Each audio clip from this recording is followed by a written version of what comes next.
Only way to deal with fear that I found in my life is a couple ways. One of those ways is to turn it on itself and ask yourself, what am I afraid of? If I'm afraid of that, I gotta be more afraid of what I'm gonna miss out on, missing out on my mission, missing out on who I'm supposed to be. In other words, if you're not gonna get rid of fear, then use fear. Use fear or it uses you, it's that simple. So you gotta say, okay, what's the price if I just stay doing this? What's the price? What I need to really get scared if I learn all this and I don't follow through. That's something to be scared about. And then that fear will get you over your fear. It'll push you through. Turn fear on itself. Second way you can do it is use what you've probably heard me say, because I've used it since I was 17, is my little rocking chair test, right? I'm gonna sit myself in my rocking chair, and I'm 85 years old, I'm looking back on my life, and I say, I didn't do this, or I did. So when it comes to these two fears, these primary fears, they're not gonna go away. So what we've got to be able to do instead is we've got to be able to say, okay, when that fear shows up, how do I get rid of the illusion that I'm not enough or I'm not loved? Well, number one, you can love yourself, right? Can you love yourself, yes or no? Most people say, but I don't know how to love myself. Well, how do you love a stranger? If you met somebody and you wanted to know, I love you, and you wanted to experience that you love them, what would you do? Someone tell me, what would you do to try and make somebody know you love them? You tell them you love them. How many of you tell yourself, I love you? I love you, Tony. We live in a culture where, what's the matter with you? That's egotistical, that's crazy. No, in the Bible it says, love thy neighbor like thy... Interesting. That implies that you love yourself first. And we all know intellectually, whatever you believe religiously doesn't matter, whether you believe in the Bible or anything else, we all know that if you don't love yourself, you got nothing to give anybody else. You can't give somebody what you don't have. So you tell them, how else would you let somebody know you love them? What else would you do? Take them sailing. Okay, that would probably work for you too then, wouldn't it? You'd spend time with them, wouldn't you? Most of us spend the least amount of time with ourselves than anybody today, in terms of real quality time. What else would you do? Do things to themselves. Kiss yourself. Right? And in our culture, it's weird, but you know what's interesting? We do all these things for other people. Do something for them. Offer things, create things. We don't do that for ourselves. You don't love yourself because you don't believe you love yourself because you don't do the things that you do for other people that you love. You do the same things that you do for other people, or even similar things, you feel similar feelings. It's not that difficult to reassure yourself, but as long as you have to count on everybody else responding a certain way, you got to live in fear.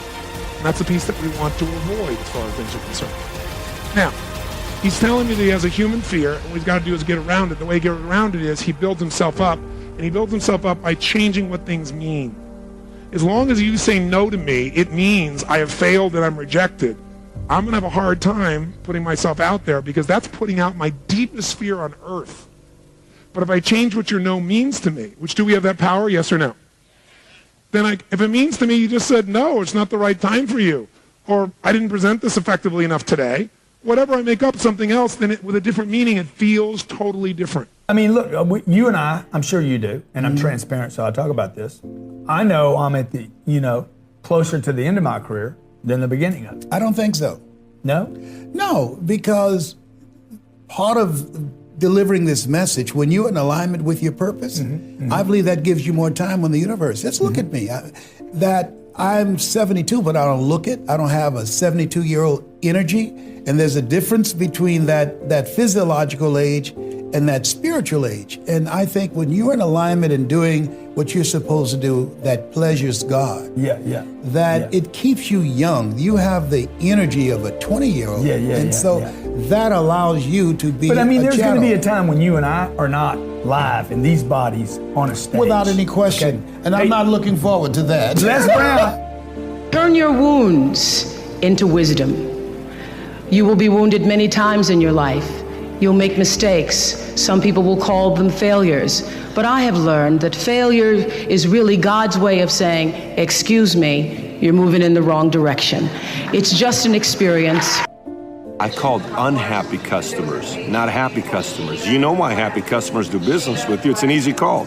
You're amazing, Patrick. We love you. You're so great. You always do this for us. You always do that for us. I mean, you're just such an amazing person. I'm not learning there. I don't need more people to just keep telling me how amazing I am. I need people to tell me these are the 3 areas that we could improve in, right? So I called customers that weren't happy. I called clients that weren't happy. I called agents that weren't happy. I called employees that weren't happy. And I said, tell me what happened. And they gave me so much data. You have no idea how much data they gave me. So much data, to the point where I got obsessed more with those conversations than the conversations of people that were fully happy. And next thing you know, things kept getting better and better and better. I want you to call 3 to 5 unhappy customers. And here's what the script sounds like. Hey John, this is Patrick giving you a call. Patrick who? Patrick David, you and I did business together about 1.5 years ago, and he decided to go a different direction. Oh, hey, what's going on? Listen, I'm busy. What can I help you with? Look, John, I'm not calling to sell you.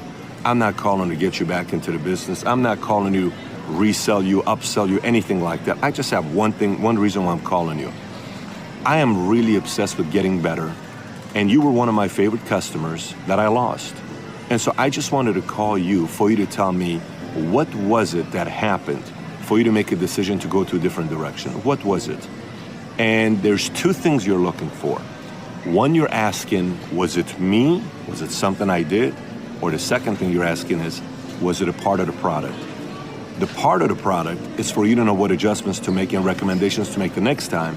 The part with you is permanent. This is an area where you can figure out a way to improve yourself, your game, and they'll advance you to the next level. And I did it again, and I did it again, and I did it again until the point where I understood it. And then I went into becoming an entrepreneur. And I did it, and I did it, and did it, and I'm still learning. And I'm still learning about real estate. And the reason, in 1966, I got into oil when I went to work for the Standard Oil Company. So today, I'm still focusing. I invest in oil and oil and oil, and I don't diversify. You know, it doesn't mean I don't lose. Sometimes I lose, sometimes I make mistakes and all this. But I just don't buy good as with all the bad. If you're going to be successful as an investor, you know, diversification is good for the average investor. If that's what you want to be, have a good life. But what I'd rather do is be able to know the good ones from the bad ones, the good investments from the bad investments, the good advisors from the bad advisors, and what's good for me and what's not good for you. Because what I do is not necessarily what's going to work for you, and vice versa here. So that's why I really think instead of diversification or diversifying, the new rules of money say follow one course until you're successful, and then keep doing it. Because once you find that way of being successful, you can do it again and again and again. And tomorrow, if you and me wake up tomorrow morning, is it not a fantastic thing? 1 million people did not wake up. You woke up. Is it not a great thing? Just look at the ceiling and smile. You are still awake. You're still there. And for many, many millions of people, somebody who's dear to them did not wake up. So just check those 5, 6 people around you. They all woke up. Wow, it's a fantastic day. You woke up, and everybody who matters to you around you woke up. Is it not fantastic day? Yes. You don't think so? Yes. Yes. You don't seem to think so. Yes. Because the problem is just this, you're living with an idea that you're immortal. When I say you're immortal, you're not actually thinking you're immortal, but you're not conscious of your mortality. If you're not conscious of your mortality, somewhere you think you're immortal, isn't it? How many moments in a day are you conscious that you're mortal? If you were conscious, would you have time to crib? Would you have time to fight with somebody? Would you have time to do some rubbish with your life? If you knew, if you are conscious that you are mortal, you would do nothing other than what is absolutely needed for you and everybody around you. This one thing if you do, if you just remind yourself, you don't think this is a negative thing. Death is not a negative thing. It's the only thing which has added value to your life. If you're here forever, you would be unbearable. Yes, yes. Isn't it? Aren't we glad everybody dies one day? Thinking small is what gets great things done. Verse 63, achieve greatness in little things. Take on difficulties while they are still easy. Do great things while they are still small. The sage, one of my daughter's names, the sage, does not attempt anything very big and thus achieves greatness. Greatness comes from being in the moment, here, present, in the now. The sage confronts difficulties, but never experiences them. This is the idea of thinking small. And finally, I'd like to see you change from this thought. Change from seeing yourself as separate to seeing yourself as connected to everyone and everything in the universe.